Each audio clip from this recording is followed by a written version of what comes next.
Good morning everyone. সকাল সকাল অমৃতসর জংশনে চলে এসেছি। এখান থেকে আজ আমাদের ট্রেন বন্দে ভারত করে আমরা আজকে দিল্লি যাব। তো আজকে অমৃতসরের লাস্ট ডে, আর এই জার্নিটাই তোমাদের সাথে শেয়ার করব যে বন্দে ভারত এক্সপ্রেসের জার্নিটা কীরকম অমৃতসর থেকে দিল্লি।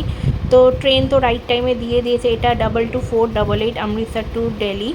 আর এটা খুব বেশি কোচের নয়, এটা হাই স্পিডও আছে।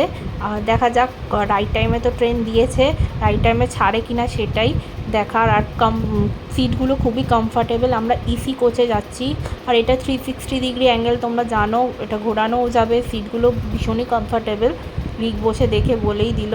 আর এটার ভাড়া পড়ছে 2345 টাকা, আর সিসির ভাড়া 1345 টাকা।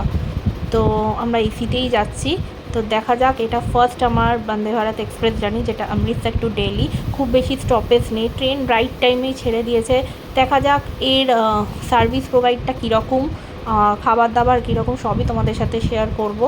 তো ট্রেন খুবই স্পিডে যাচ্ছে, দেখতেই পাচ্ছ। ব্রেকফাস্ট চলে এসছে, টি কফি যে যেটা খাবে সেটা দিয়েছে, ব্রেড দিয়েছে, অমলেট, আমি ননভেজ নিয়েছি তো অমলেট আছে, জুস আছে, কেক, বানানা সবই দিয়েছে।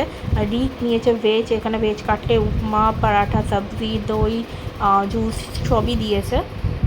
এগুলো তাড়াতাড়ি ফাটাফাট শেষ করি, কারণ এখানে লাঞ্চও প্রোভাইড করবে, যেহেতু এটা 5 আওয়ার্স 30 মিনিটসের জার্নি আছে। তো ট্রেন খুবই স্পিডে যাচ্ছে। ওয়াশরুমটা তোমাদেরকে দেখালাম না, ওয়াশরুমও খুবই নিট অ্যান্ড ক্লিন আছে। আপাতত তো সার্ভিস খুবই ভালো, অ্যান্ড ট্রেনও খুব ভালো স্পিডেই যাচ্ছে। তো আমাদের লাঞ্চও চলে এসছে, লাঞ্চ আমাদের 12টার মধ্যেই দিয়ে গেছে, এখন 12টা বাজে। আর পরাঠা এগুলোই দিয়েছিল। আর ট্রেন রাইট টাইমে 1:50 দিল্লি জাংশনে ঢুকিয়ে দিয়েছে। তো এবার পরের ব্লগ আসবে দিল্লির। তো বাই বাই, ভালো।